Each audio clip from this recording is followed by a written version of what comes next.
Hello students, online study class में आपका स्वागत है। मैं एच.सी. जोशी, टीजीटी एसएसटी, केंद्रीय विद्यालय आईटीबीपी सेकेंड शिफ्ट देहरादून। हम पढ़ रहे हैं class 10th political science chapter number 1 power sharing. पिछले वीडियो में हमने श्रीलंका और बेल्जियम की केस स्टडीज़ पढ़ी थी और यह भी जाना था कि पावर शेयरिंग क्यों आवश्यक होता है। इस वीडियो में हम पढ़ने जा रहे हैं forms of power sharing. The idea of power sharing has emerged in opposition to the notions of undivided political power. For a long time, it was believed that all power of a government must reside in one person or group of persons located at one place. It was felt that if the power to decide is dispersed, it would not be possible to take quick decisions and to enforce them. But these notions have changed with the emergence of democracy. One basic principle of democracy is that people are the source of all political power. In a democracy, people rule themselves through institutions of self-government. In a good democratic government, due respect is given to diverse groups and views that exist in a society. Everyone has a voice in the shaping of public policies. Therefore, it follows that in a democracy, political power should be distributed among as many citizens as possible. राजनीतिक सत्ता का बंटवारा नहीं किया जा सकता, इसी धारणा के विरुद्ध सत्ता की साझेदारी का विचार सामने आया था। लंबे समय से यही मान्यता चली आ रही थी कि सरकार की सारी शक्तियां एक व्यक्ति या किसी खास स्थान पर रहने वाले व्यक्ति समूह के हाथों में रहनी चाहिए। अगर फैसले लेने की शक्ति बिखर गई तो तुरंत फैसले लेना और उन्हें लागू करना संभव नहीं होगा। लेकिन लोकतंत्र का एक बुनियादी सिद्धांत है कि जनता ही सारी राजनीतिक शक्ति का स्रोत है। एक अच्छे लोकतांत्रिक शासन में समाज के विभिन्न समूहों और उनके विचारों को उचित सम्मान दिया जाता है और सार्वजनिक नीतियां तय करने में सबकी बातें शामिल होती हैं। इसलिए उसी लोकतांत्रिक शासन को अच्छा माना जाता है जिसमें अधिक से अधिक नागरिकों को राजनीतिक सत्ता में हिस्सेदार बनाया जाए। In modern democracies, power sharing arrangements can take many forms. Let us look at some of the most common arrangements that we have or will come across. आधुनिक लोकतांत्रिक व्यवस्थाओं में सत्ता की साझेदारी के अनेक रूप हो सकते हैं। Forms of power sharing amongst different organs of government, legislature, executive and judiciary, among governments at different levels, different social groups, religious, linguistic groups, political parties, pressure groups and movements influence those in power. Power is shared among different organs of the government. शासन के विभिन्न अंगों के बीच सत्ता का बंटवारा रहता है। This is known as horizontal distribution of power. This results in a balance of power among various institutions. The system of checks and balance ensures that none of the organs can exercise unlimited powers. Legislature, executive और judiciary, ये government के 3 organs हैं। इनके बीच सत्ता का बंटवारा रहता है। इसे हम सत्ता का हॉरिजॉन्टल डिस्ट्रीब्यूशन ऑफ पावर या क्षैतिज वितरण कहते हैं, क्योंकि इसमें सरकार के विभिन्न अंग एक ही स्तर पर रहकर अपनी अपनी शक्ति का उपयोग करते हैं।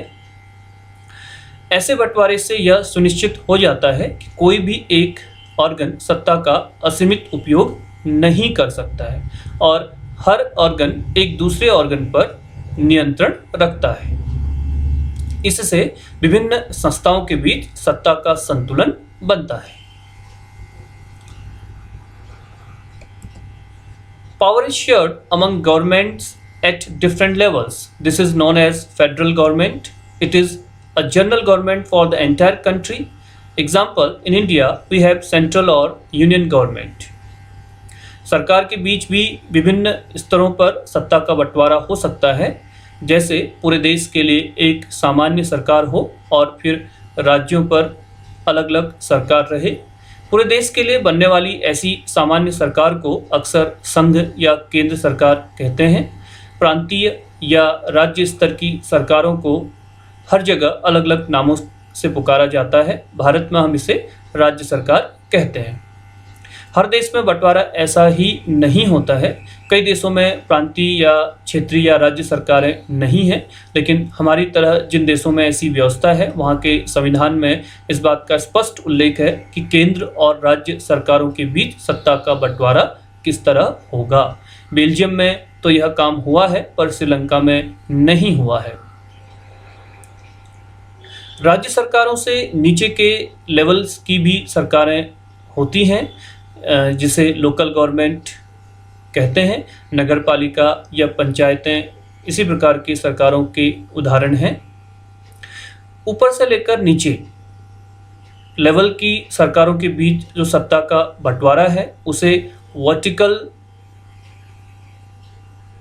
डिस्ट्रीब्यूशन ऑफ पावर शेयरिंग कहा जाता है, ऊर्ध्वाधर वितरण। Power is shared among different social groups.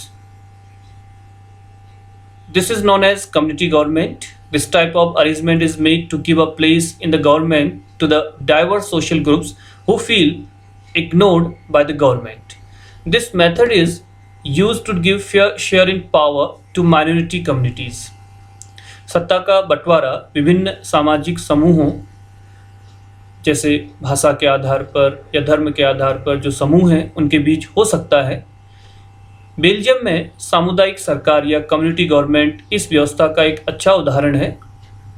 कुछ देशों के संविधान और कानून में इस बात का प्रावधान है कि सामाजिक रूप से कमजोर समुदाय और महिलाओं को विधायिका और प्रशासन में हिस्सेदारी दी जाए।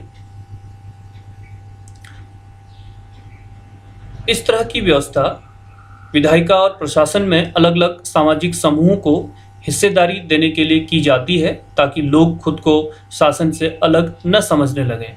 अल्पसंख्यक समुदायों को भी इसी तरीके से सत्ता में उचित हिस्सेदारी दी जाती है।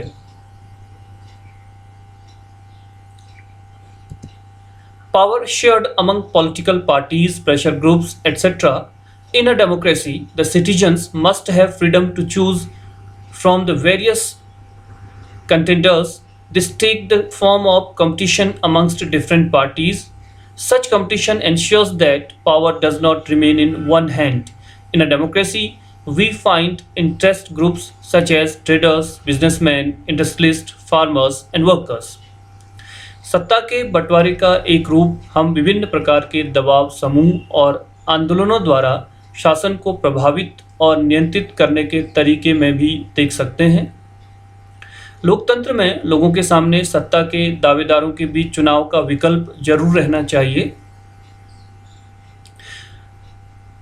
पार्टियां सत्ता के लिए आपस में कंपटीशन प्रतिस्पर्धा करती हैं। पार्टियों की यह आपसी प्रतिद्वंदिता ही इस बात को सुनिश्चित कर देती है कि सत्ता एक व्यक्ति या समूह के हाथ में न रहे। एक बड़ी समयावधि पर गौर करें तो पाएंगे कि सत्ता बारी बारी से अलग अलग विचारधारा और सामाजिक समूहों वाली पार्टियों के हाथ आती जाती रहती है। कई बार सत्ता की यह भागीदारी एकदम प्रत्यक्ष दिखती है, क्योंकि दो या अधिक पार्टियां मिलकर चुनाव लड़ती हैं या सरकार का गठन करती हैं।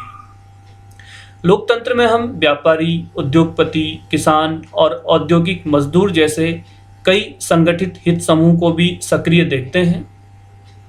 सरकार की विभिन्न समितियों में सीधी भागीदारी करके या नीतियों पर अपने सदस्य वर्ग के लाभ के लिए दबाव बनाकर ये समूह भी सत्ता में भागीदारी करते हैं। पॉलिटिकल पार्टीज की बात करें तो आप देखते हैं इलेक्शंस में जो पॉलिटिकल पार्टी चुनाव जीतती है वह सरकार बनाती है, और जो पॉलिटिकल पार्टी चुनाव हार जाती है वो विपक्ष का रोल प्ले करती है, यानी कि अपोजिशन पार्टी के रूप में सरकार में अपनी हिस्सेदारी निभाती है। इसके अलावा कई बार ऐसा भी देखा जाता है कि किसी एक पॉलिटिकल पार्टी को चुनाव में बहुमत नहीं मिल पाता है, तब दो या दो से अधिक पॉलिटिकल पार्टीज आपस में मिलकर सरकार बनाते हैं, जिसे कोलिएशन गवर्नमेंट भी कहते हैं। तो इस तरीके से हम देखते हैं कि पॉलिटिकल पार्टीज आपस में सत्ता की साझेदारी करते हैं।